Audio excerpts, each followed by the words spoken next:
Today we are going to explain phagocytosis. The following animation will describe the process of phagocytosis. To show what's going on in phagocytosis, first let's draw our cell membrane. Note that the cytoplasm is on the bottom and the extracellular fluid is on top. This means that the inside of the cell is on the bottom and everything outside the cell is on the top. In the extracellular fluid, there are large, heavy particles. There are also small dissolved solutes.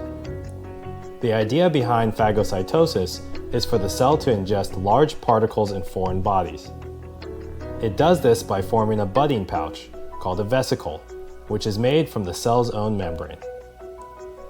Phagocytosis begins by the cell membrane surrounding the larger particles.